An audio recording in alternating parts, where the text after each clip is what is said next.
can you explain, in programme making terms, what kind of consent programme makers need to get for those who appear in programmes? Obviously not for the cowboy builder himself, No.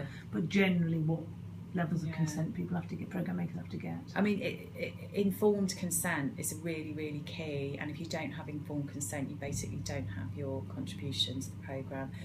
This is something that's relatively recent. Probably when I started doing it, informed consent wasn't necessarily, it was just any consent.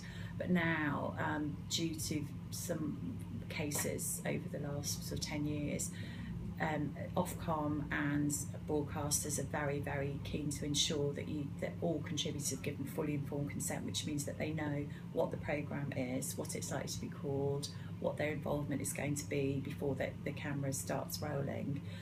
We have a paragraph, what is now called the informed consent paragraph, which is a programme description which gets signed off with the broadcaster and the broadcast lawyer, and goes onto every single release form to make sure that there's no question later down the line that the person signing the release form didn't understand what the programme was about.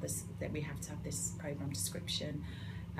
We have standard form release forms. These can be really, we're part of Warner Brothers now, so they're quite long, they're quite wordy, but the essence is that you know what you're being filmed for.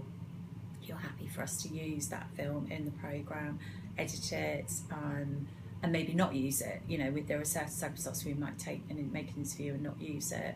That we have the right to distribute the programme and use that contribution worldwide in all media in perpetuity. We always get buyouts because otherwise it's not worth it. And then that's all governed by English law. So our release forms are long, but that's kind of the essence of what we need. And then the location release the same. Child release, you have to get the parents to sign if it's an under 18, and then they just need to know what they're signing up to, basically. And what about any legality around access? Because our students are doing quite a lot. They're making their own sort of short films, and they've got to get access to people and places, and they also sort of provide, do a taster tape and picture your programme idea. What about the legality of getting access to either an organisation or locations? I mean, it's always good to get it in writing, basically, so that there's no confusion or room for misunderstanding later down the line. For our taster tapes, we tend to make it clear on the access paperwork that it's not for broadcast. You're more likely to get it if you put in writing that it's not for broadcast, I think, because then the organisations aren't going to be as nervous that they're going out on TV.